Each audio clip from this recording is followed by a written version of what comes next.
Sorc is the best PvP class in the game. Sweet. Everybody's going to be playing Sorc. Can't wait to fight all these Sorcs. You know my favorite thing about fighting Sorc? Putting them into my rear view mirror. Because I am running the away. The best way to fight a Sorc, guys, is to...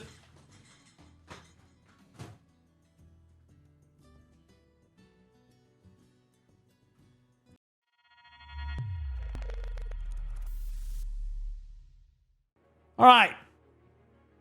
So G-Lab's been out for a few hours now. People said that this could be a certified crash out. I don't know what the hell that means, but we're going to take a look. September 12th, 2025.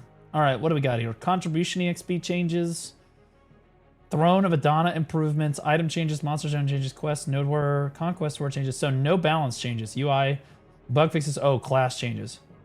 Dude, if they buff Awakening Nova again, I'm going to lose my shit. Swear to God, they buff Awakening Nova again, I'm going to lose my shit. Didn't they already change... Didn't they just change contribution? Since the last update, they increased the minimum contribution, but we've seen growing interest in earning CP. You mean, like, yesterday? Wait. So... what do you mean? Since the last update that increased maximum contribution points, we've seen a growing interest in contribution. Less than 24 hours ago, they updated the contribution maximum. Dude, what? Excuse me? What the hell? In today's update, we made it easier to gain contribution XP for players with less than 500. Additionally, we've increased the contribution XP rewarded for completing the main quest, making it easier for new adventurers to earn and use contribution points as they progress. Okay. Oh my God. They're just gifting you contribution for free now. The first, like, 200 contribution points are free. I swear to God. You'll just get, like, 250 contribution for doing the main story. All right, let's see where I'm at. So over 300, that's where most adventurers are. 30% decrease to 300 to 325. This is insanity. Over 400, I think I'm like 401 or something. I think I'm like 401 or something. No, I might be like, I don't know. Let me see. Hold on. Where am I at? How many do I have? 425. So a little off. I freed up some contributions so I could put some workers to work in Edana. So I'm at 425. That means 426 to 450, 30% easier. 41% easier from 451 to 475, and then 20% easier 476 to 500. Hopefully you guys saved your cooking mats. This is why, guys, if you reach the soft cap for contribution, you should always typically hold on to your contribution, like your cooking turn-ins and your alchemy turn-ins and your farming turn-ins, all that stuff. You should hold on to all that stuff until they change contribution, because they update this like once a year or so. And they make it easier to get contribution for everybody. So, like, you just wait and you get way more value. So, this is insane. All right, Throne of Edana improvement. We're making a few changes to the Throne of Edana content, especially in regards to the final challenger determined at the Castle of Edana. First, to give adventurers more time to plan their preparation, we're extending both the registration period and the validity period for Edana Rising tokens. We've also adjusted some settings related to the Dark Fog to encourage more dynamic combat on the battlefield. Finally, the battlefield location for the Throne of Edana in Orbita Castle has been changed. Interesting. This is all directly based on adventurer feedback, I'm going to be honest. This is... Assuming these are in the right direction, we'll see. Hold on. Application times may vary by region, and the appropriate times for each region will be announced when the official update is released. Okay. So, existing. Displayed upon completion of Edana's Throne weekly quest. Change. Displayed if you have terrain knowledge of the castle. Interesting. The validity period for the Edana Rising tokens item has been increased from 3 hours to 24 hours. Oh, okay. So you'll be able to tell a day before whether or not you got in. That's amazing. Thank God. W devs. WPA. And you don't hear that coming out of my mouth very often. This is really good. Especially for somebody that's like, dude, did I get chosen? I just want to know if I'm chosen. I don't want to have to log in like the day of just to like the moment before just to make sure that I got whether or not I got chosen, right? I want to be able to plan ahead and stuff, and I need to be able to plan my Sunday. So that's really good. The Black Curtain feature has also been added to the Edana's Throne. Final Challenger versus Edana's Showdown. From the start of the battle until 1 minute remains at the end of the battle, the area within the black curtain shrinks and resets at the end of each round. The final space range inside the black curtain's Edana's throne 10-player battles has been reduced by 25%. Okay, so it's going to be, in other words, guys, they're bringing the arena in like, they're making the arena a lot smaller, which is a W again. Actually, another W there. That's the token, not if you got in. No. The token is awarded to you after you finish the quest, regardless.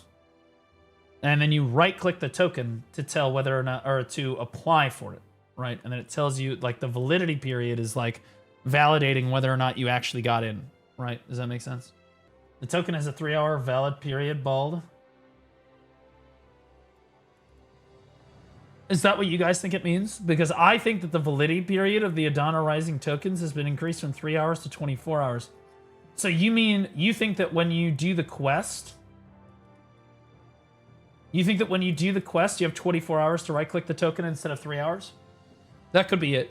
That makes more sense. That makes more sense. In which case, L devs, I don't give a shit about this. I just right-click the token right away. And if I forget, I've forgotten. Why is there even a validity period? It should just expire when the winners are chosen, or when the people are chosen. Like, this does not matter. What I really want is I want to make sure that I know before the goddamn thing happens. The final space range inside the black curtain. Okay. The battle locations for Edana's Throne, Orbita Castle, and the 10 Challenger Showdown has been changed. Oh, look at that. No high grounds. So the final circle, guys, should be like here. I think that what they're doing, they're moving it because it's, obviously people were exploiting the high grounds. So that's a W. Yeah, because being picked is literally at reset time because it doesn't tell you 3 hours before. That is true. Usually you know if you got chosen like literally 5 minutes before you have to go into the arena, which is dumb. That's absolutely stupid, bro. So they still have not extended when you actually know if you got chosen. And I just want to make it clear to the developers. That's what we want.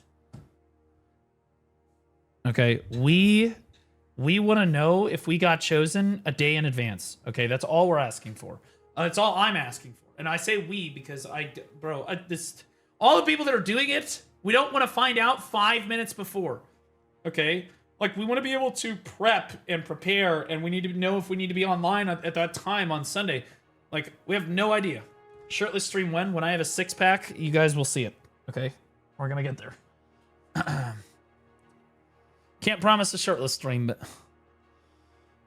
All right. Regardless, these are W changes for the throne stuff. I just wish I saw a little bit more. What is this? Item changes. The number of items that can be used with the fairy function skill has been increased from 20 to 25. More pay to win. Whoa! Nice. Added a low chance to obtain. Okay, so wait a minute. So I guess the continuous care feature is just getting 5 more things across the board. Basically across the board. I think I have 5. I have the highest level anyway, so that's good because yeah, I want to be able to pop more EXP scrolls and stuff. Only the 5th one? Oh yeah, it is only the 5th one. Thank God you guys are here because my reading comprehension skills today are trash. I grind Orbita without continuous care. That's crazy. They got rid of buildings. Yeah, they got rid of buildings for the arena, yeah. All right, added a low chance to obtain Lightstone of Fire Twisted when crafting Purified Lightstone of Fire in a residence. What? Wait, so if you're standing in your residence, crafting the Purified... Crafting Purified Lightstones... Doesn't that happen? Isn't that like Simple Alchemy? If you have Guru 1 Alchemy? I thought it was like Simple Alchemy. I haven't done it in like years, but... I have Guru Alchemy, but like... I guess you just have to be standing in your... Maybe you have to do it at the utensil. Maybe I think you do have to be at the utensil, actually, which is why you have to do the resins. So you can get the Edana twisted... That's good. That's good. Honestly, I might go make a bunch of Purified Lightstone Fires now. Since I'm Guru Alchemy, just to try to get some Twisteds. Sork drama incoming? What's wrong with Sork? Bro, she already got buffs. She doesn't need anything else. The prize fish, polka dot stingray, and ironclad stingray have been changed to no longer be available for Imperial delivery.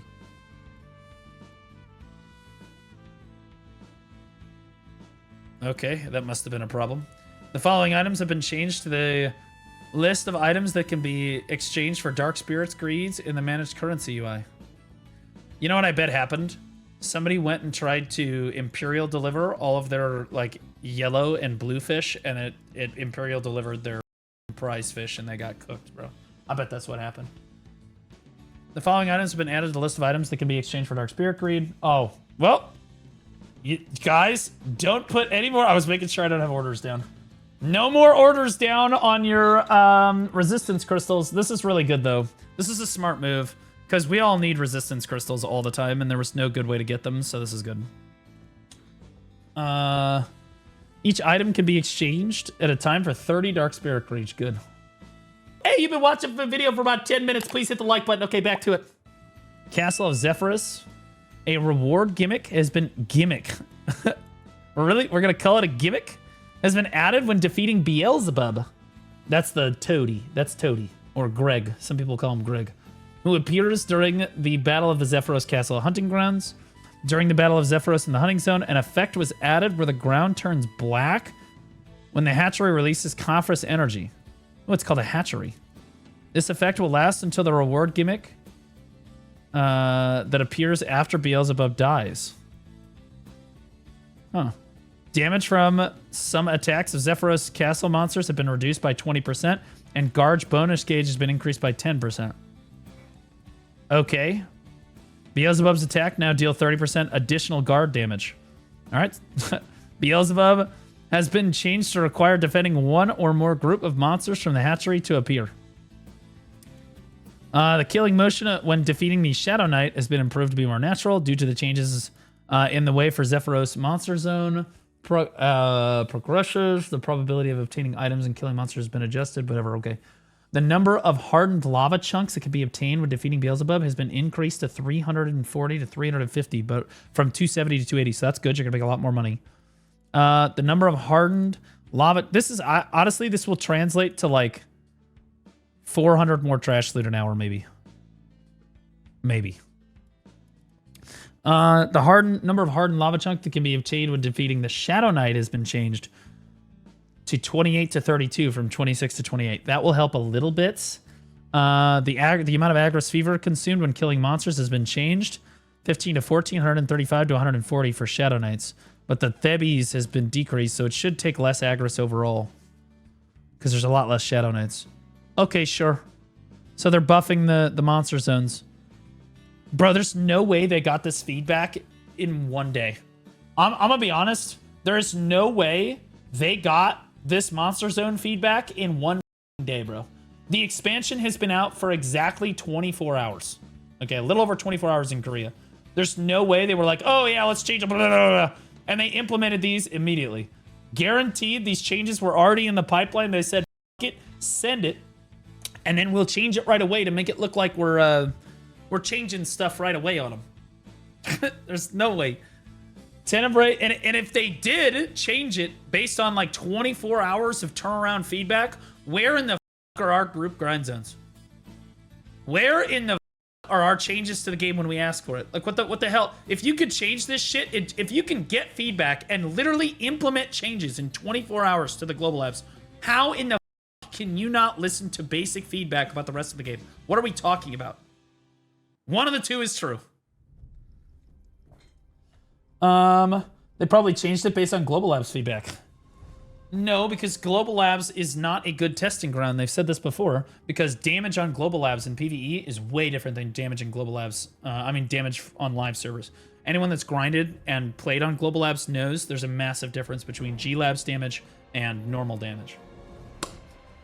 What up, LB? How you doing, buddy? Damn, bro, look at me skinny. Thanks, bro. Appreciate you. We're getting there. Ran 3 miles again yesterday. We work out like 4 or 5 days a week now. And we're eating a lot less and losing weight. I would say by this time in like 4, 5, 6 months from now, I'm looking to be about 15 pounds lighter than I am currently And then about 4 months after that, I'm probably going to be cut as...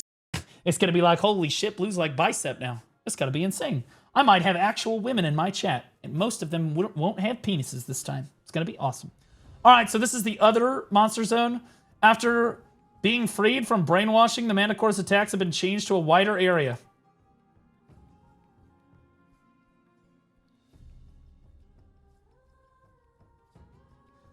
Okay, just be honest. Just be honest. Y'all know that yesterday I was like the only person. I was literally the only person.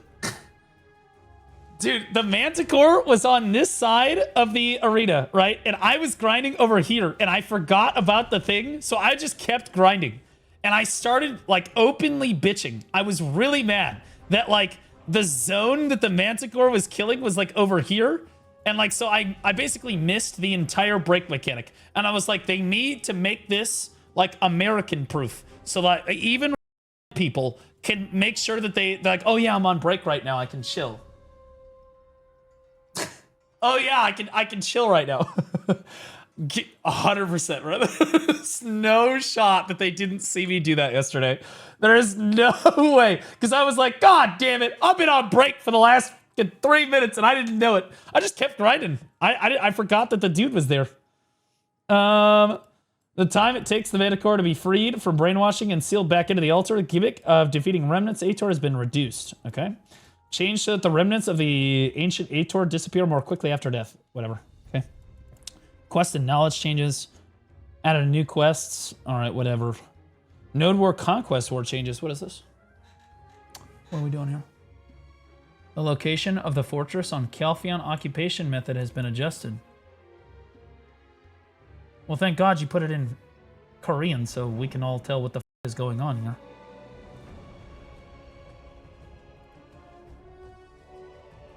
This is Marie K. This is Hex Marie, by the way. Like if the camera were to flip 180 degrees, you would see the chapel behind you. And I know that because I used to build Node War forts right there. Also over here. Actually, I don't think that you can fit a fort over here anymore. Okay, so let me do the Google image translate.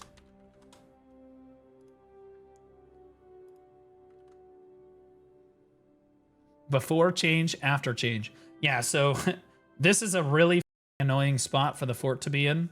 So this is a really annoying spot for the fort to be in because there's a cave entrance down here. You can't see it, but you have to run up this tiny little choke point and you exit. The mouth of the cave is actually over there. Then you have to come around and you have to attack the fort. That's really the only way to get up there. Unless you come all the way around this outside and then you come up the mountain. Both entrances to this fort, though, are extremely defendable. They can take their flankers and put them in a high ground position up here. They can wail on you the entire time here. When you're walking underneath the cave, there's like an opening down here. So like you're like walking in a tight corridor through here and they can stand up on this high ground right here and you're like down below them and they can just pelt you as you run through the cave towards the opening. So like this fort is basically impossible to push. If your guilds are basically equal in strength, and they get the last shot on the fort and they can respawn here, you're basically never going to get the fort back. It's miserable. Putting the fort down here is a much more approachable position. This position is much more wide open and accessible to people. So this is a good change here. But like this is for the new Node War, like this is for the new Node War like style that they added to the game, and nobody uses that style anyway because it's terrible. UI changes. The title menu has been improved. The title color will also be displayed in the list when the actual title is applied. Does anyone feel like yellow titles are basically have lost all their meaning? I feel like yellow titles are basically useless now. You have to be wearing like green, blue, or red or something. Otherwise, your title is basically just, oh, it's just a basic bitch title. Mainly because they just started handing away like Pearl Shop titles that were yellow. If you acquire a new title, it will be sorted at the top. Okay, sure. The new title removal cooldown has been reduced from 60 to 30 seconds, yeah. The glow color of the title displayed above each character's head when fixed to blue has been modified to change naturally according to the color. All right, bug fixes. Sork. We're focused on improving Suck Sork. What do you mean improving Suck Sork? as she has lacked a distinct role in combat situations. What? Well, back up. Wait. What? Distinct role in combat situations? Do they... Dude, suck Sork... Okay, guys, Succession Sork's role in PvP combat is to literally 1vx everybody. A Sork's wet dream is to iframe around inside of as many people as possible. So like 20, 30-man offense balls, and they're jumping around, and they're trying to make these big plays. They get a big CC, boom, Grim Reaper's Judgment catches 4. You know, like, they are the 1vx class. If any class could be disruptive to an offense ball push, it is a Sork. That's her role. She's a flanking assassin that admittedly does have like small iframe movement, like shorter iframe movement, but it is all iframe movement. So she's really, really good at basically jumping around inside. She's got the most iframes in the game. She's really good at jumping around inside of large amounts of people and staying alive, and then popping out where people can't expect her, and then CCing a bunch of people and then getting a bunch of damage down very quickly. That's her role in combat situations. And I don't think that any Sork was upset about that. I just want to be clear. I don't think that there's not a single Sork on the entire server that was like, no, I don't want to do that. Or, yeah, I don't know what my combat role is. No, they chose Sork specifically because they wanted that combat style. Like 100%. And Succession Sork is already overperforming in PvE, so that's not really something that we need to look at here. Well, I wouldn't say she's necessarily overperforming, but she's definitely really good. Since her combat style combines both ranged and melee attacks, we aim to make her ranged skills provide more stable control. What the f are we talking about? To that end, the difficult to use Storming Crow, I get Crow Storm, can now be replaced with Prime Bloody Calamity, which now provides both defensive effects and debuffs to better counter enemies' AoE crowd control and ranged knockdowns. What Sork is getting hit by a ranged knockdown? Are you terrible at Sork? Additionally, Prime Dream of Doom has been given super armor, allowing it to cast more safely. What? It's like the only gap in the entire kit. Literally the only gap in the entire Sorceress kit is Dream of Doom. She can literally CC you. For those of you that don't know what Dream of Doom is, she charges up a big dark ball of energy above her head and she throws it at you. It has the range of about like render distance, okay? So she can hit you from like super, super far away with it. If she casts it, she can instantly cast it, which casts Imminent Doom. That's a stiffness. Not as effective, but if she's closer to you, it's useful. If she charges it up all the way and casts it, that is Dream of Doom. And that will knock you over. And that will knock you over.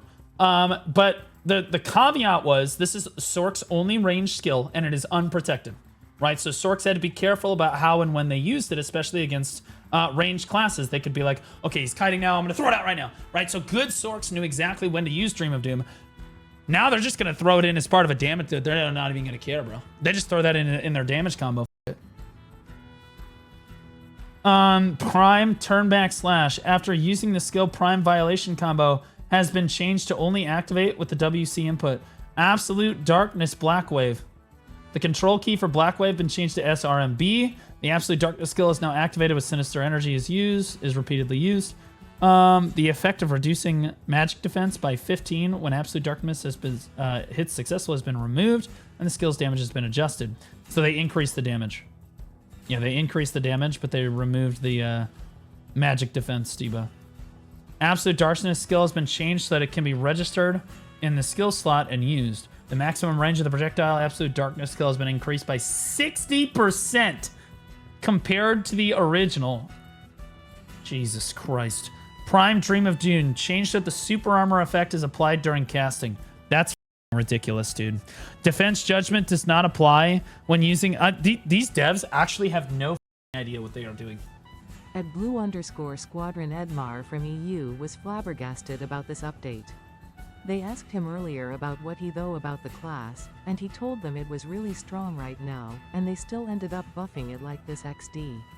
He said it might be time to reroll since the class will legit be too busted.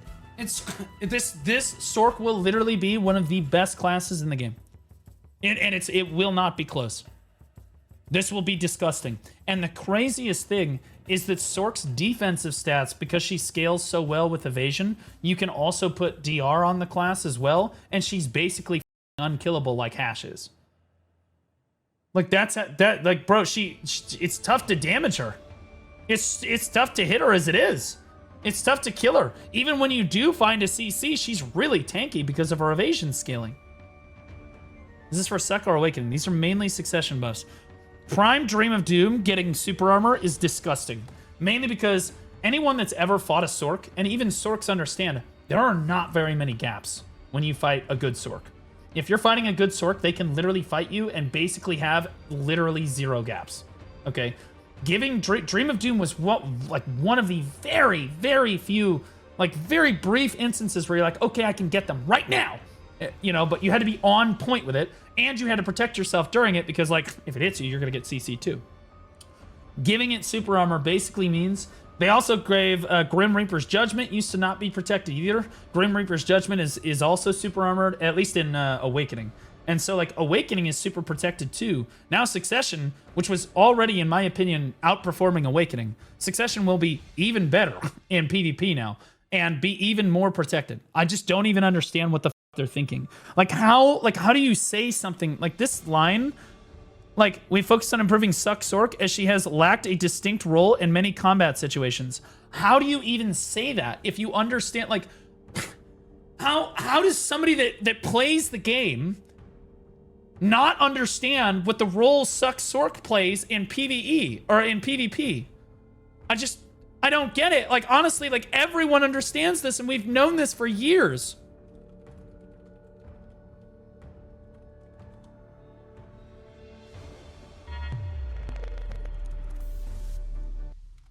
Hello everyone, and welcome back to my How to Choose Your Class. Today we are talking about everyone's favorite class to hate, the Sorceress.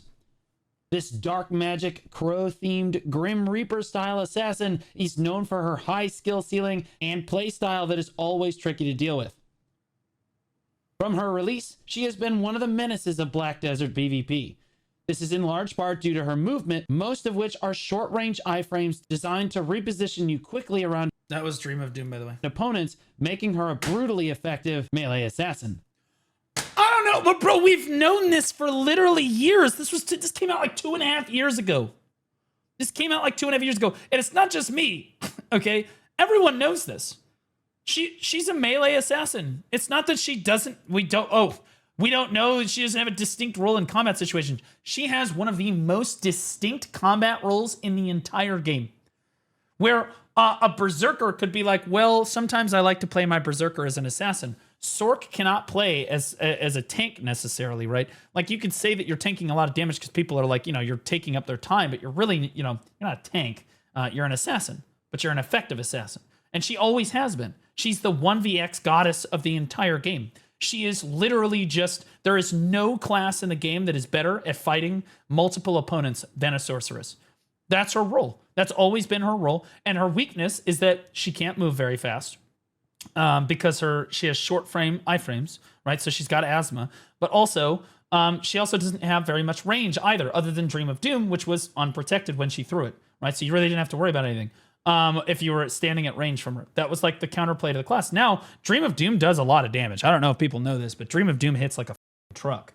And so Prime Dream of Doom is going to hit really hard, and you can't CC her now out of it. It's absolutely ridiculous. Stop saying is that K Games. It's not funny. It's hurtful. It's hurtful. It's like if I went to your job and I literally looked at your work and I was like, damn, did a kid with Down syndrome do this shit? What the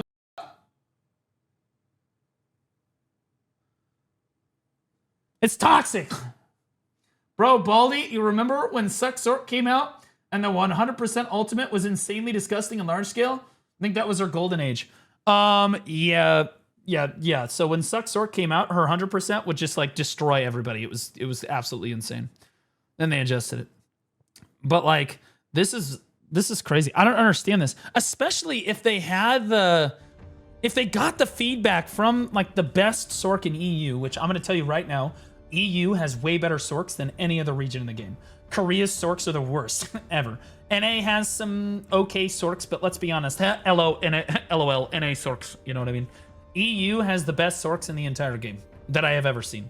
SEA actually probably has the second best, and then NA probably the third. Korea, and then there's a huge gap, and then it's Korea. But like, if anyone would know what they're talking about this topic, it would be the EU community and the EU Sorks.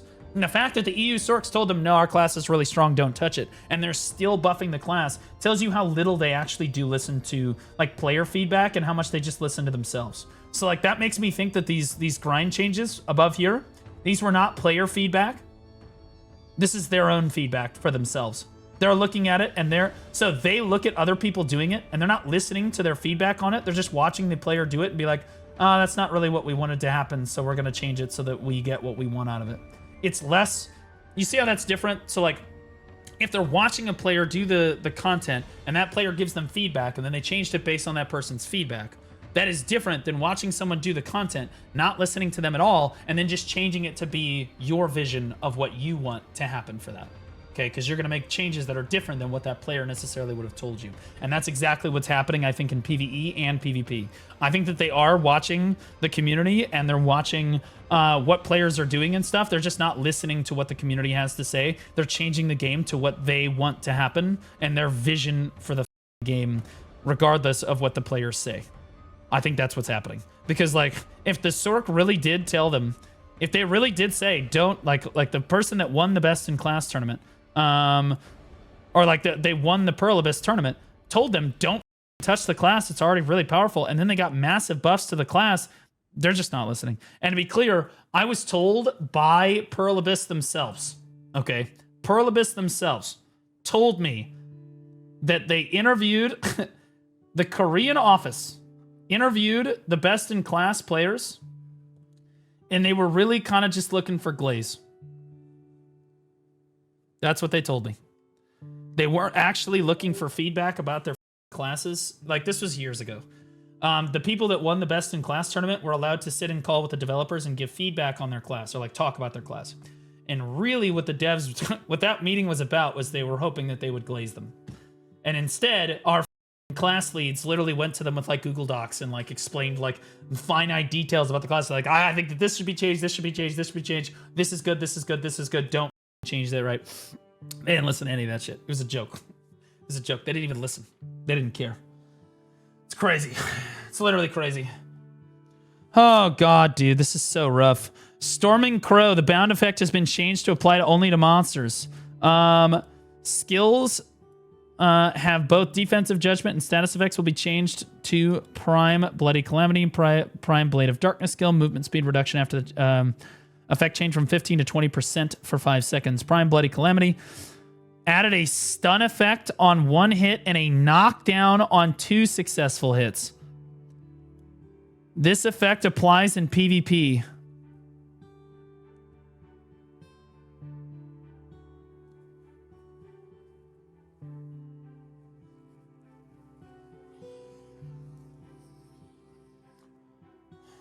This is going to be the best PvP class in the entire game. This is literally crazy, bro. I'm gonna be real. This is insane. I don't even know. The class has no gaps. The class is gonna have... I just don't understand. The effects of reduced hit power and bleeding damage. Oh, let me see what Prime Bloody Calamity looks like right now. Yep, it is. Yep. Mm-hmm. It's a super armor into iframe into another super armor again. It's completely protected. Yeah, 100% every hard high APM class, they make it OP. I don't know about that. I wouldn't say that necessarily. Sork main since 30 seconds ago here. Our class does have gaps, but it's frontal guards, as you know. That doesn't count as protection. Also, our class runs out of stamina. Thank you very much. No, it never... No. Sorks are going to use the... Do not ever let a Sork tell you that they have, like, serious stamina issues. All good Sorks basically just jump around with 5 to 10 stamina on their bar, and they just infinitely iframe forever, and they have no issues ever. Okay, so they're going to pretend that they have stamina issues, but the reality is they can just stay in iframe regardless of what happens, so it doesn't really matter. Furthermore, frontal guards on Sorc are not equivalent to frontal guards on something like Guardian. Of course, this is a very big contrast, right? But in a Guardian is a very slow-moving frontal guard class, right? So when a Guardian throws a frontal guard, there's an opportunity to get in behind that frontal guard and counter them with some sort of CC. Sorc is the one setting the tempo for the fight. You don't get to set a tempo against a Sorc. She comes to you. Okay, so she comes to you. So she's the one jumping around. She's the one basically all over you the entire time, which means you are not going to have the opportunity to get in behind frontal guards on a sorceress. So frontal guards on a Sorc really aren't gaps at all like they are on other classes because Sorc is always setting the tempo for the fight. It's just the truth. Because she is always in front, like she's always in front of you. You never get behind a Sorc. It doesn't happen, right? She gets behind you. Every other class in the game has to play with gaps and frontal guards that are actually exploitable. So Sorc is already a very difficult class to balance, and that's why I think that Sorc mains would prefer if Perlibus just didn't touch their class unless it was for PvE. Mainly because Sorcs are looking for a very specific type of playstyle. They're looking for, and they also thrive when their class is dog shit. Sorcs love it when their class is ass because then they can complain about their class all the time, and then when they kill a bunch of people in PvP, they can literally masturbate knowing that their class is underpowered and they still killed all those people because they're just that good at the game. That's what they want. That's like the Sorc fantasy. All right. They would prefer if you just didn't touch the class at all. But see, now the class is going to be OP. So now everyone is going to write off every sorceress play because the class is super busted. You're going to get the Sage treatment. You're no longer good at the game if you play Sorc. You're just the flavor of the month loser, generic Sorc player, abusing, generic Sorc abuser. Welcome. All the Sage mains are like, yes, that's how it feels.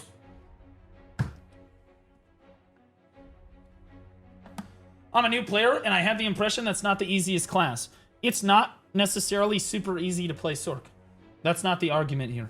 Okay, and you shouldn't be balancing around a class being easy or hard to play. Flippy Dogs, Chair Dex 100. Hey, Blue. Happy Friday. How you doing, Flippy Dogs? Love you, buddy. Thanks so much, man. People look at you with disgust, you know. So can I play Striker safe now? I mean, Striker is always going to be one of the more hated classes in the game until it receives some nerfs to its tankiness overall. But I'll be honest with you, I think that most of Striker's kit is totally fine. I just think that the class is way too unkillable. So if they remove some of the tankiness from the game and add some damage, Striker becomes, I don't think the class necessarily needs to be adjusted. I think that the amount of tanky stats in the game need to be adjusted. I don't think it's necessarily Striker's fault. Yes, it's OP, but it's not because anything in the kit is necessarily OP, or the fact that it's necessarily overperforming in Dedrick PvE. Justin Chair Dex 100. Kron King was just playing Ouse. Nice. Well, hopefully he's getting better. I bet he did a lot better this time than he did last time. Mainly because that Rusalka taught him. She whipped him into shape, baby. So like, yeah, I think that Suck Zerker suffers from the same thing, but the reason we focus on Suck Zerker a lot more is because Striker has not received a buff. Like Awakening Striker has not received a PvP buff in, gosh, a long time. But Zerker consistently receives buffs on a regular basis. And that's what's annoying about it, is Zerker is also basically impossible to kill. Suck Zerker has gaps. Suck Zerker has difficulties on the class. But you just can't kill it. Even when you CC it, you just can't kill it. It's too tanky. It's just too tanky of a class. You can't kill it. Its HP pool is too high, DR is too high, etc. Can't kill the class. Striker is the same thing, but the HP pool is not high, but his evasion is really high, so we can also stack DR on top of that and basically be an unkillable monster. And that's the problem, is that you can stack too many defensive stats in the game. Sorc is also kind of entering into this realm where there's too much evasion. Like the classes that already scale well on evasion, like Sorc, like Hash, like Striker, like Mystic, are are becoming really overpowered because those classes already have enough evasion that they can basically put on some extra DR and then just basically have a ton of evasion and a ton of DR. And they've just got, you just can't kill these classes anymore. It's just not possible. There's too many defensive stats in the game, and they just came out with the new Edana, and like Edana released even more defensive stats because the armor, like look at it guys, look at the scaling. We didn't get any new AP, like sheet AP with Edana, okay? But every week, everybody's gaining 3-4 DP. They're just, people are just cranking out defensive stats like crazy. You're getting a ton of DR for converting to Edana armor. They're getting evasion for converting to Edana armor. Then they're getting sheet stats every single week, and it will just keep getting worse. It's just gonna keep getting worse. They did add a little bit of offensive stats, like 5 AP here, 10 AP there, whatever, but it's just not going to be enough. As time scales on, you're either going to have to play one of these tanky classes that already scales well with evasion, or you're just never going to be able to kill anybody. It's ridiculous. What's the best class to play with? The one that you have the most fun with. BDO is only really, it's a super long-term grind MMO, and you will burn out. The class that you find the most fun is always going to be the most effective for you. You will find yourself grinding for longer hours in the game and making more silver per hour. I don't give a shit if you're playing Corsair. Like, let's say your buddy plays Awakening Witch because he was like, oh, I heard Awakening Witch is busted. And he doesn't like Awakening Witch much, but he plays it because it's really easy in PvE. Like, he's just going to do it because it's good, right? And you chose Corsair because you were like, I just want to have fun with the game. You will find yourself grinding much more than your friend. You will make more money than him and progress faster than him. And he will burn out much more quickly than you. Simple solution is to just buff everyone's PvP damage modifiers, reduce the reduction rates. That's one way to adjust the tankiness. No, you don't want to do that because then you have to go through an individual buff and nerf every single class in the game when the reality of the situation is it's actually a relatively easy fix. This is where the tankiness is right here. Bring back Flippy Dog's Cheer Dex 100. All classes catch the same fish. Okay. This is, that's funny. This is where the tankiness lies, right here. So, for example, if they took away bitterness crystals, so if they made bitterness crystals only monster damage reduction, take away the DR, take away the evasion, they don't work in PvP. No PvP stats are given for bitterness crystals. Then people effectively lose 20 DR and 24 evasion. At the snap of a finger, okay? Your crystal page is a lot about, like, the part of the reason people are way too tanky is because the crystal page keeps getting buffed. Your artifacts, your light stones, your crystal pages are getting buffed out of their mind. We've never seen more impactful stats. Your stats are not... This shit doesn't matter. This gear right here, none of this matters. This does not matter. As long as you reach a certain threshold, doesn't fucking matter.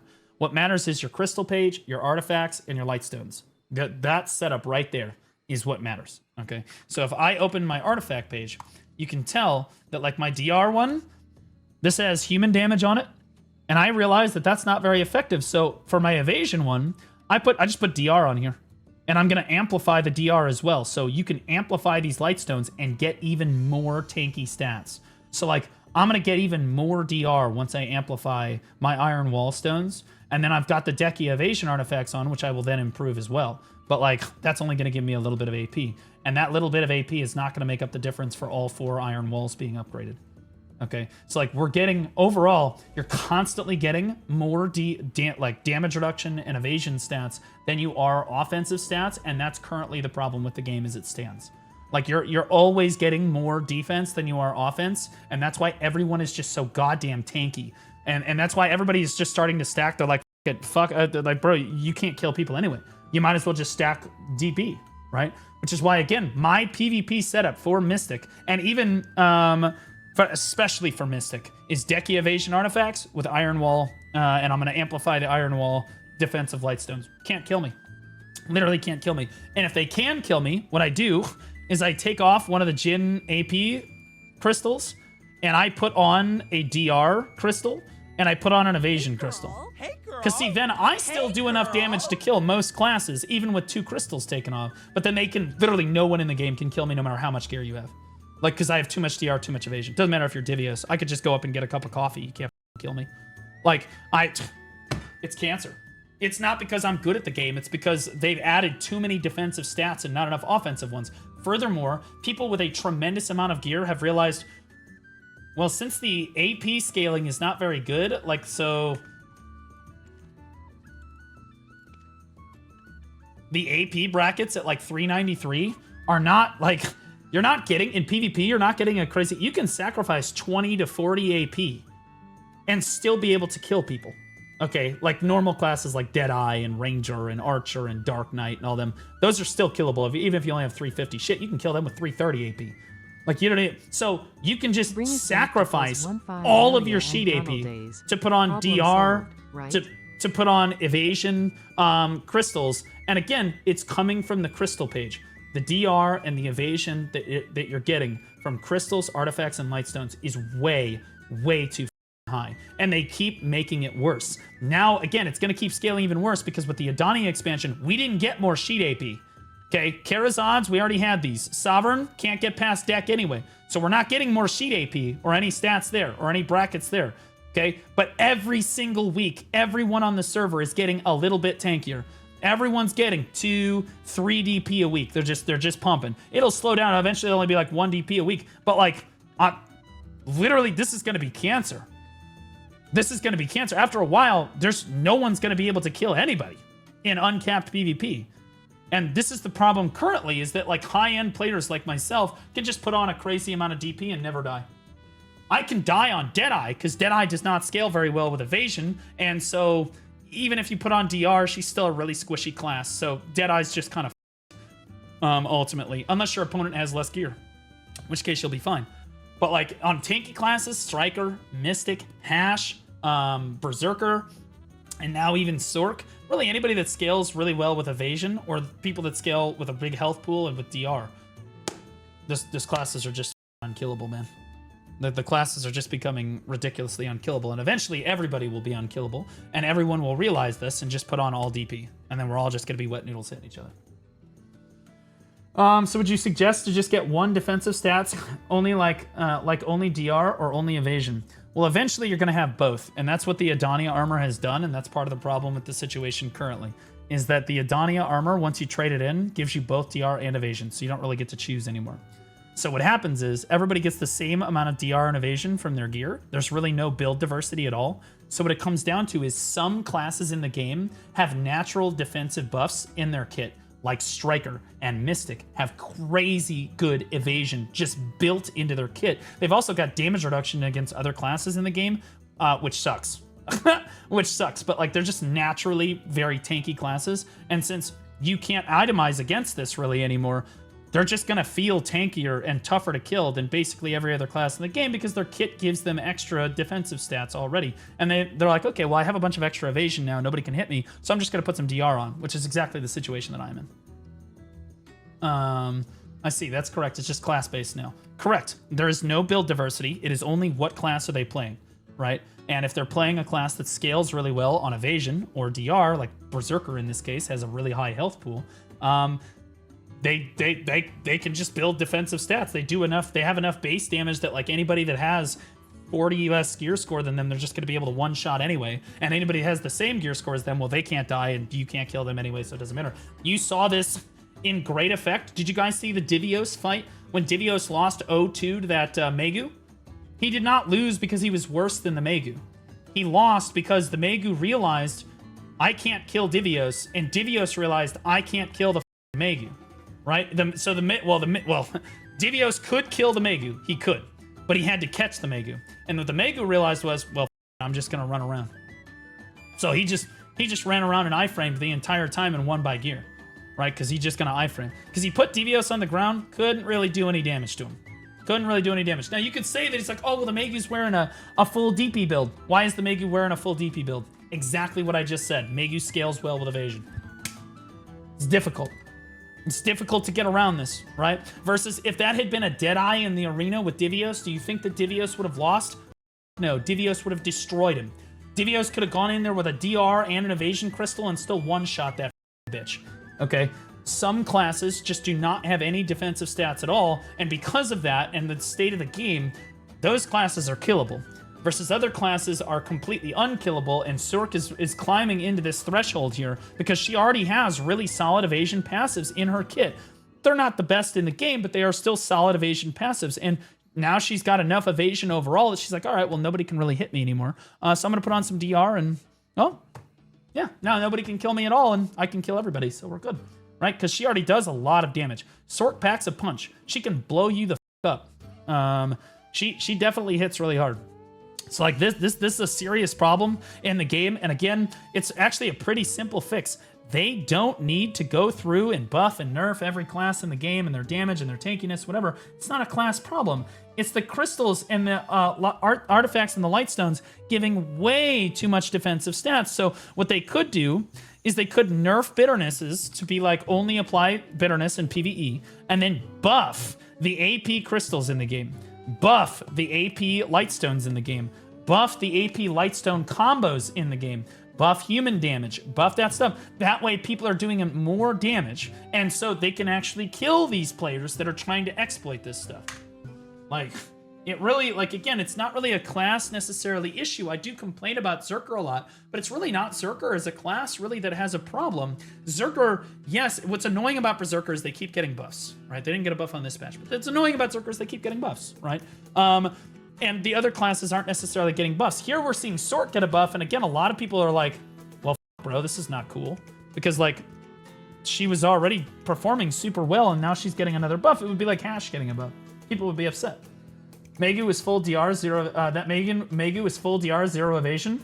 Same with Divios on his striker. Nobody at high end currently runs evasion at all. Yes, they do, and you're 100%. Okay, so you didn't understand what I just said. Let me say it again slower so you get it. Okay, all right, listen this time. Megu and striker scale really well with evasion, but it's not percent evasion, it's flat evasion that they get on skills. So they don't need to build evasion at all. They can just put on DR. That's why they're putting on DR, because they've already got enough evasion. They don't need to put on evasion crystals. They've already got enough evasion. So of course their builds are going to be DR focused, because that's the stat that they're missing. They've already got enough evasion. Nobody can hit them anyway.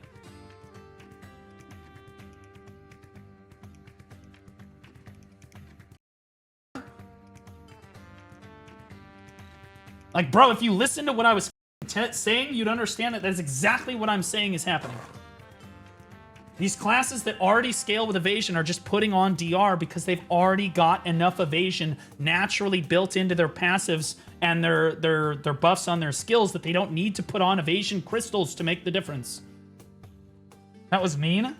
No. He was trying to come in with some inflammatory comment, trying to call me a like I don't know what I'm talking about. And the reality is it was the exception that proved the rule. He literally just proved my point. It's literally exactly what I was just saying. They took away Megu's evasion on the dash. Yep, they did. And you sit at 1250 AC without needing to put on a single crystal. You get 50 from Garmoth and 50 more from the gloves. Yeah, but they took away Megu's evasion on the dash, but she still gets evasion in the kit naturally from her passives and stuff. She still scales on evasion. And that's more evasion than other classes, like Dark Knight doesn't really scale on evasion at all. She's got like an evasion passive on Wheel of Fortune, and that's about it. In succession only, and that's about it, right? But Awakening DK, she doesn't have anything, so Megu is naturally going to have more evasion than something like Dark Knight. So in order to compensate for this, the Megu can just put on DR, because she's already got enough evasion to get through stuff. Yes, you're getting 50 more accuracy. I know, I have to explain it to clowns. I get it. Yes, we got 50 more accuracy on this patch, but do you remember what else they changed? They gave the evasion crystals more evasion. And part of the reason you're getting 50 accuracy on this patch, okay, is because everyone is getting a bunch of evasion on their boots now. Okay, so yes, you got 50 accuracy on your gloves, but you also got like 50 evasion on your boots, and then every week you're going to be getting more evasion and DR on all 4 armor sets. Does that make sense? So like every week you're going to be getting more DR, more evasion, and that flat accuracy that you got on the gloves, that doesn't scale. But every time you enhance this armor, you will get more DR, you will get more evasion. The evasion will scale over time, and you will outscale the 50 accuracy that you get here. Does that make sense? Is everybody reading what I'm putting down now? Because, like, that's the problem with the game. Also, the amplified lightstones as well. So, like, if you're running an amplified lightstone setup, and most people are going to run Iron Wall probably, because the DR lightstones are really good. That scales really well as well. The DR and evasion scaling on the lightstones is stronger than the AP scaling as well. How many hours did you grind for that gear? A lot. A lot. I've been playing the game for like 8.5 years. But I will tell you this. I progressed more in the last 4 months since I started paying to win than I did in the 8 years prior.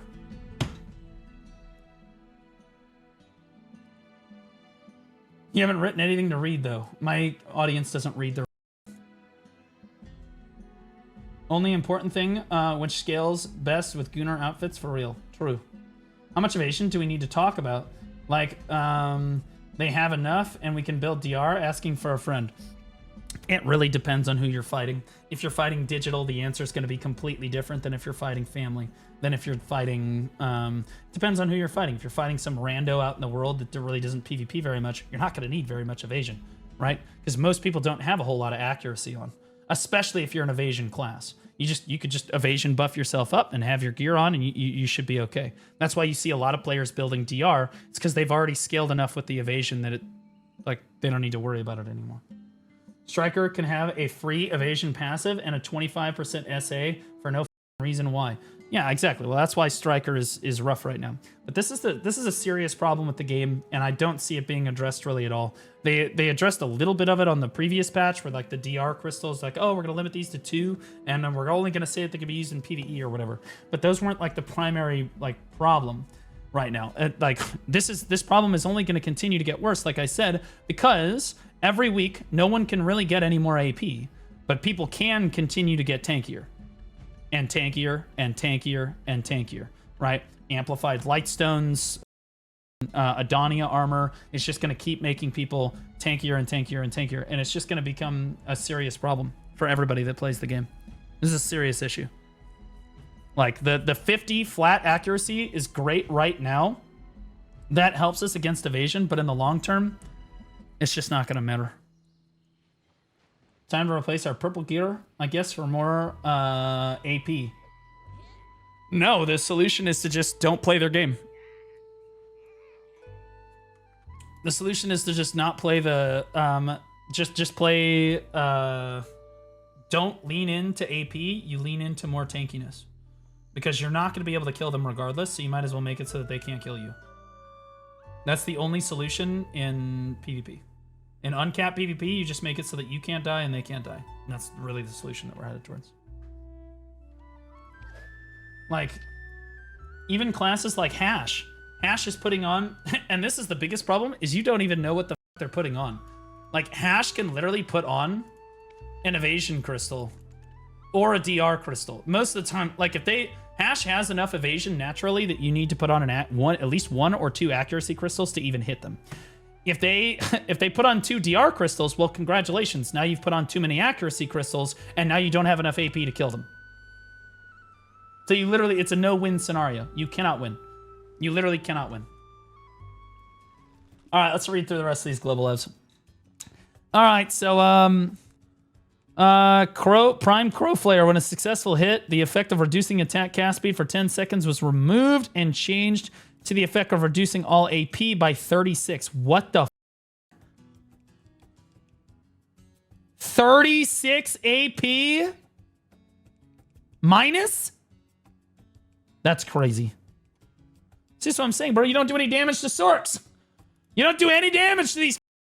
They scale on evasion, so they can put on a ton of DR and then just subtract your AP from you, so you have to put on an accuracy crystal to even hit them. Then they put on a bunch of DR, so then because you put on the accuracy crystal and they're reducing your AP, you actually just don't have the AP to get through their DR, which is ironic, but I heard that's the state of the state of the game. It's accuracy? Is this accuracy? That's even worse! Then I have to put on another accuracy crystal! Hit power could be AP or it could be accuracy, but either way, it's reducing either your accuracy by 36, which I doubt, or AP by 36, which is insane. Either of those two stats being reduced is insane. It means that it effectively is giving them a crazy evasion buff. A crazy evasion buff, which means that they don't have to put on more evasion. You forgot to add if you hit them between the iframe. True. True. Prime Black Wave. When a hit is successful, an effect of minus 20% and attack cast speed reduction for 5 seconds has been added. So we took 10% off of Crowflare and added an all AP or accuracy minus 36 for 10 seconds. You're like, well, at least my attack cast speed isn't reduced. And then they hit you with Black Wave and you're like 20%. Bro, like it's even worse, bro. What the Blade of Darkness. The forward guard effect of Blade of Darkness, they just moved it? No, they didn't, because this was 10% and this is 20%. Okay, now maybe they moved it from another skill up above that I'm not remembering. No, they did not. They just added it. They just made it stronger. They put it on a different skill and made it stronger. The forward guard effect of Blade of Darkness has been changed to apply to attack movements as well. So now it's not just forward guarded on the skill, it's forward guarded basically, or it's forward guarded all the time. There's no gap in the forward guard now. Great. Awesome. Thank God. Sweet. Sorc is the best PvP class in the game. Sweet. Everybody's going to be playing Sorc. Can't wait to fight all these Sorcs. You know my favorite thing about fighting Sorc? Putting them into my rear view mirror, because I am running the away. The best way to fight a Sorc, guys, is to...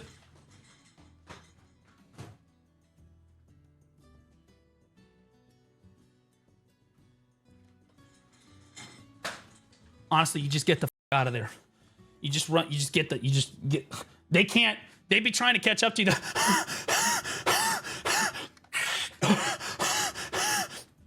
That's all you can do. Just get the out. All right. Awakening Tamer. Finally, a class that deserves a buff. Yo, Foibs, Yoslay. Hope you're doing well, Foibs. Love you, Queen. Can we get a shout out for Foibs? When's the last time you fought anything in BDO? I don't know, a couple days ago? You realize, I love it. You don't PvP. I literally make the biggest Arsha GVGs that you see in the entire game once a week. Usually it's about once a week. I'll do that. So shut your mouth. You look like a trout, honey. Also, I go to GVGs when I'm off stream too. Ask Don Skeptic. Ask Don Skeptic and the family boys who just rolled. Why is Blue here? Is he streaming right now? What the f is he doing here? Yep. I'm just there. Awakening Tamer Bolt Wave. The additional hit of the skill has been adjusted or has had its attack judgment modified to match the skill's action. The number of hits has been from additional hits has been increased by 1. The activation skill has been increased. All around spinner. The activation skill has been activation speed of the skill has been increased. Okay, so Awakening Tamer buffs. Valkyrie. We've adjusted Suck Valkyrie to enhance her ability to engage or disengage, while also explaining the skills available for combos. Succession Ultimate Righteous Charge now grants immunity to CC from back attacks, providing an additional option of safety or for retreating. This is really good for Suck Valk. Because the problem with Suck Valk before is, one, you're like literally a scooter, and I've done this bit before, but like basically on Suck Valk, you be scooting around like,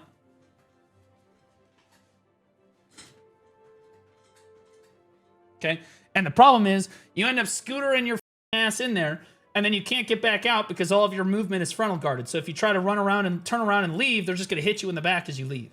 So the fact that you can't be CC'd out of Righteous Charge is huge. That's good. It's very, very good. And that comes from somebody that has played Suck Valk. Furthermore, improvements have been made so that Prime Judgment of Light and Prime Divine Power can be comboed together, allowing her to maintain defensive effects while dealing damage in combos. Honestly, I feel like she needs PvE buffs too. I feel like she's not doing super great in PvE. Prime Judgment of Light added a plus 36 effect to increase melee attack power. Never mind. Holy shit! When using the skill. Wait, wasn't this already on the Encelar jump thingy? Didn't she already have a 36 though is crazy though, right? I thought it was lower on that. I thought it was like 20 or something on the jump. Improved to link. Yeah, it's 20. Yeah, I thought it was like 20 on the jump. This is 36. That's a big PvE buff. That's a massive PvE buff. Improved to link with the quick movement of the Gladius Gloriae skill. After Prime Judgment of Light 1 and 3, the intensity of the character's movement slowdown when using Prime Judgment of Light has been reduced. Prime Divine Power skill has been improved to always activate quickly when activated with a control key. When activated with a skill slot, the attack is activated after the preceding action as before. Wow. Okay. Prime Sanctitas de Ancilar. This is the jump right here. Prime Severing Light. The plus 16 AP. Okay, so it was 16, not 20. My bad. 16. The plus 16 AP effect obtained when using the Shield Chase skill in succession state has been removed and changed to 36. Melee increase when using the skill Prime Sanctitas de Ancilar. Holy shit. Bro, that is a massive PvP and PvE buff. That is crazy. That is really good. Righteous Charge. You can't be CC'd anymore, guys. After a successful attack, it has been improved to link more quickly with skills Punishment, Prime Just Counter, Prime Judgment of Light, and Prime Purification. Right on. Oh, this is Succession Ultimate Righteous Charge. It's just saying you can't be CC'd anymore. Corsair. Wait a minute. Are there any Corsair mains left? Is this the... Did they get rid of Savior? Is this the new class? New class revealed, Pog? Bro, in PvP, or PvE, Corsair has seen improvements to skill combos and a rebalancing... Box, my baby. And a rebalancing of damage distribution. Previously, the Abyssal Legacy skills and skill enhancements Rabam skills contributed significantly to Corsair's overall damage. As a result, both Succession and Awakening Corsair had to rely on these skills to maximize their damage output. With this update, the damage of those specific skills has been reduced and redistributed across Succession and Awakening skills. While the damage of Lux_Luminexive Cheer Dex 100, we have been redeemed. Mermaid mains, arise. Awakening skills, while the damage of the main and Succession Awakening skills has been increased. For Awakening Corsair, combos now flow more smoothly, allowing you to deal more damage by mixing up a wider range of skills. Movement skills like Tide Splitter Petrika and Sun Shielder Petraka, sorry guys, have been made easier to use, while Pirate's Life for Me, which is often used before Ocean's Allure, now has a shorter cooldown. However, if you use Pirate's Life for Me while its skill is on cooldown, its damage will be reduced. All right, let's see. Bro, these are crazy. This is, holy shit. Corsair getting like a full rework here. Prime Storming Gale. Improved to connect the first and second hit more quickly. After the second hit, improved to allow faster chaining with Prime Wave Pout skill. That's awesome. Ocean Melancholy. Improved to allow faster chaining with the skills Wipeout and Tidal Surge after using the skill. The damage of the following skills have been adjusted.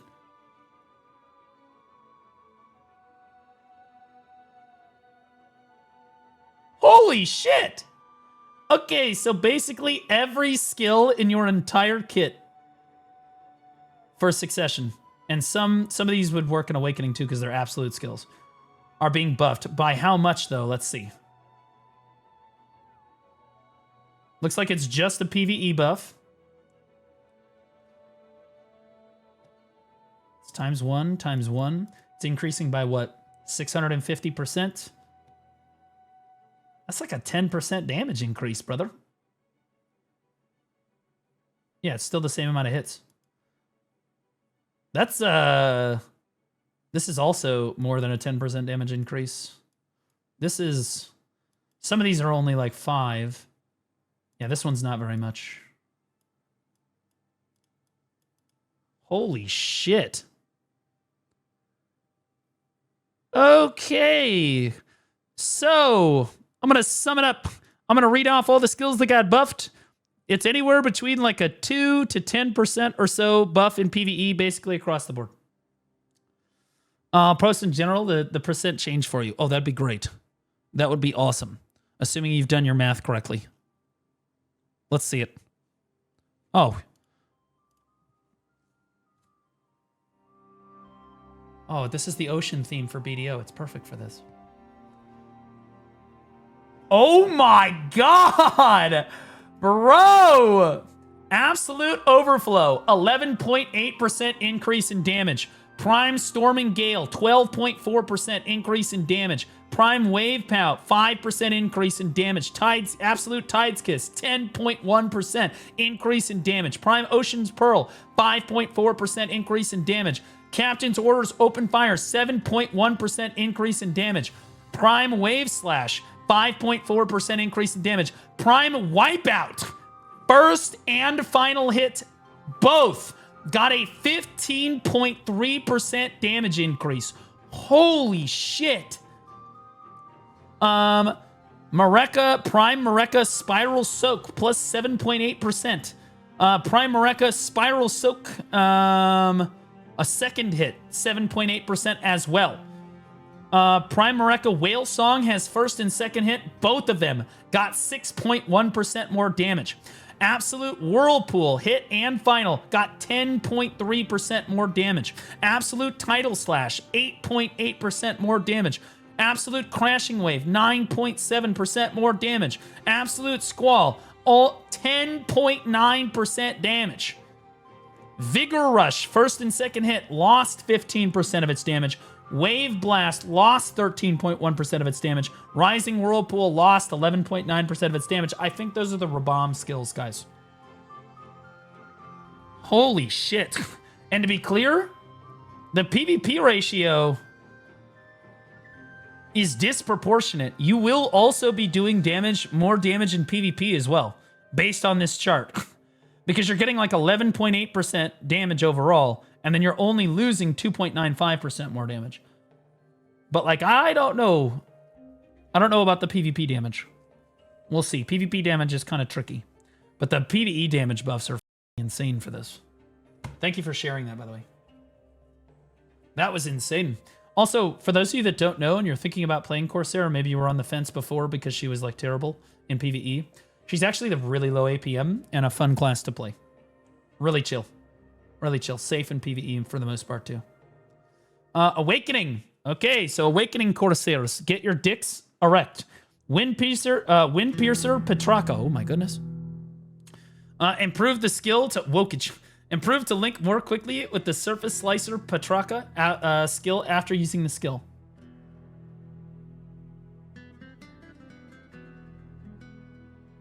Okay, so it's like way faster. That's good. That's a good change. I played Awakening Corsair for a little while. This did take a little too long to cast. Especially since you're unprotected here. Captain Orders Open Fire. Cooldown change from 13 to 12 seconds. Accordingly, the skill add-on stage has been changed to stage 2. Sun Shielder Petrarca. Cooldown change from 10 to 8 seconds. Pirate's Life for me. The skill cooldown has been changed from 5 to 4 seconds. So lower cooldowns across the board here. Change so that the damage dealt is reduced when the skill is used during cooldown. The damage of the following skills has been adjusted. Bro, like every single skill. Okay, so now we have the percent increase or decrease in PvP here. Code of the Scallywags, Action Captain Bomb, plus 8.6% damage. Code of the Scallywags, the President, 8.7% more damage. Catcher's Pair Cannon, 8.7% damage. Core Spare No Quarter first hit, 12.4% more damage. No Quarter's final hit is 12.4% more damage.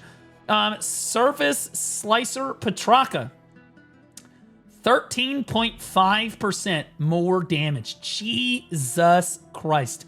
Sun Shielder Petrarca, plus 21.3% damage. Holy shit. Crow's Mark, 9.2% more damage. Open Fire, first hit, plus 8.9% damage. Open Fire, final hit, plus 8.9% again. Earth's Render Petrarca, 8.8% damage. Wind Piercer Petrarca, 24.4! What the Holy shit!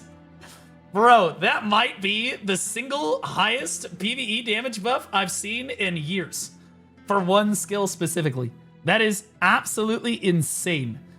Pirate's Light for me, first hit, 5.2% more damage. Pirate's Light for me, additional hit, 5.2% damage. First hit, 4.8% damage for Ocean's Allure.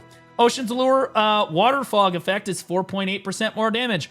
Close Quarters Charge, 5.5% more damage. Here, I'm going to hide my thing here. Tide Splitter Petrarca, 37.7! What the?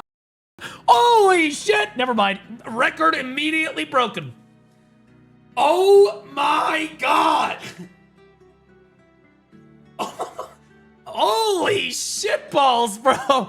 Corsair on top right now. Entangling Vortex, 7.8% damage. Close Quarters Suppression first hit, 3.9% damage. Close Quarters Suppression final hit, 3.9% damage. Oh my god. Holy shit, dude. And the PvP damage adjustment here is not the same. It is not the same. So, like, I don't know if it's going to do more damage in PvP. That's open to interpretation. Mainly because, like, yeah, it's tough to explain. The damage in PvP adjustment, we'll see if it's any actually different in PvP. But the PvE buffs are insane. Corsair getting some much needed love. Both specs. She is no longer drowned at the bottom of the swimming pool. She now is the swimming pool. Yeah, it's a SeaWorld meta, baby. This is gonna be. I think that this is gonna push Succession Sorc from Succession and Awakening Sorc were all both considered to be two of the very worst grinders in the game. Not very good. To being probably B+ to A tier immediately. And she's low APM. These are crazy. This is the most I've seen. I have not seen a PvE buff this dramatic in a long time. You mean Corsair? I meant Corsair. Did I say Sorc? That's my bad. Yeah, I meant Corsair. You're very smart with your reactions. I don't know if you're trying to insult me by saying, like, you're smart about it, you sly son of a bitch. You're like Emperor Palpatine with those reactions. You know what you're doing. Or if maybe you're just, like, speaking a little broken English and you're trying to, like, give me a compliment. I don't know which one it is, but I'm going to take the compliment. Sorc is SS+++++ tier now. Yeah, but she didn't get... Sorc didn't really get changes in PvE as much as she got changes in PvP. That's very different. So, Corsair here is getting primarily PvE changes here. Although, honestly, these do affect her in PvP, especially for the Awakening here. Damage reduction is... I mean, the cooldown reduction is really good. Nova! Finally, Succession Nova surely gets what it wants, right? Awakening Nova's mobility has been improved! It improved?!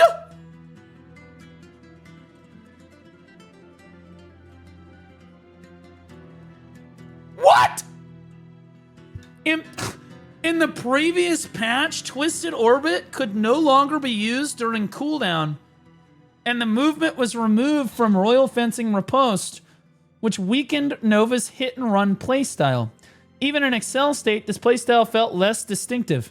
To address this, without making the class harder to control, we focused on enhancing mobility around Excel Break Orbit, allowing Nova to move more freely and effectively. Why did the better spec of Corsair get more buffed Sag?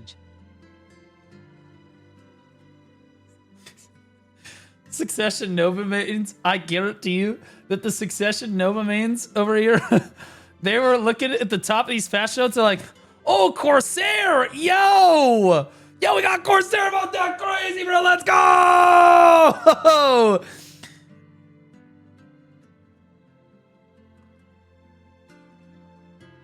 Like, bro, what the f? Oh, I'm sorry, I meant Nova. Like, bro, the Suck Nova mains, I swear to God, are completely cooked. The Suck Nova mains are like, bro, we're never getting love. Ever. Suck Nova mains are just never, they're just not real human beings. Excel Break Orbit.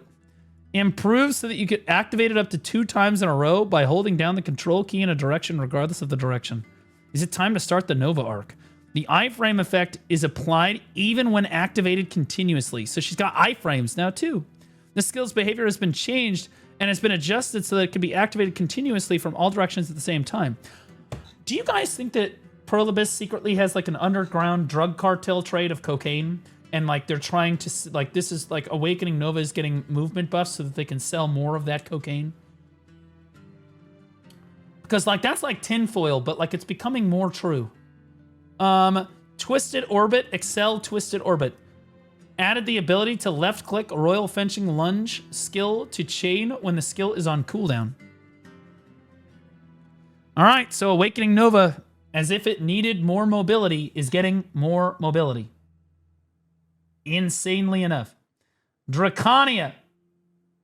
Awakening. Legacy. The passive effect for the skill has been changed to grant a plus 18 AP and a plus 15% increase in attack speed regardless of Hexblood or Dragon Blood status. Is that the class buff? Wait. No, this is just her passive. So she's just... That is a crazy buff. What the f? So now Awakening Drak used to have to choose depending on stance passive. Yeah. So for those of you that don't know, Awakening Drakania has 2 stances. The blue fire stance and the red fire stance is what I'm going to call them. Like Hexblood or Dragon Blood. And depending on which stance you are in, the red one I think gave AP plus 18 passive. And the blue one gave you a 15% increase in attack speed. Now you will get both passives in both stances.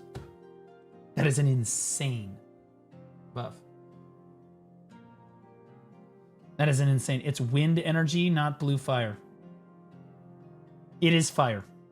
Go f*** yourself. It is literally coming out of a fire-breathing dragon head. You. Do you see the giant dragon head breathing fire on her opponent?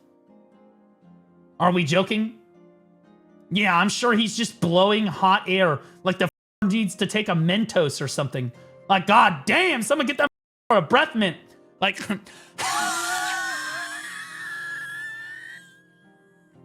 no, it's fire, dumbass. Yeah, it's just cold air. The damage of the following... Okay, so hold on. Dragon's Blood Sundering Roar. The activation speed of the skill has been increased. That's good, because it used to take forever to come out. The damage of the following skills has been adjusted. Hexblood, Savage Decree. More damage. A lot more damage. A lot more damage. Like, let's see, 1,000% of 3,000 is going to be like a 30% increase in damage. It's a little less than 30. It's like 28, 27% probably. Increase in damage.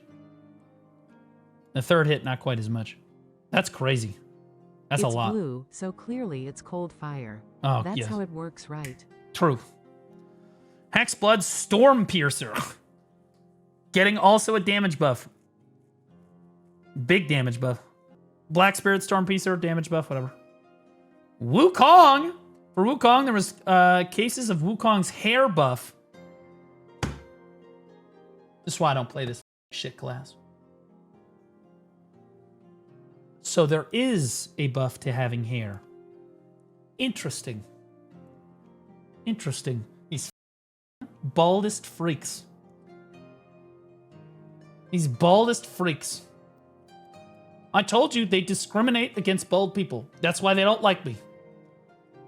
They are actively buffing everybody with hair.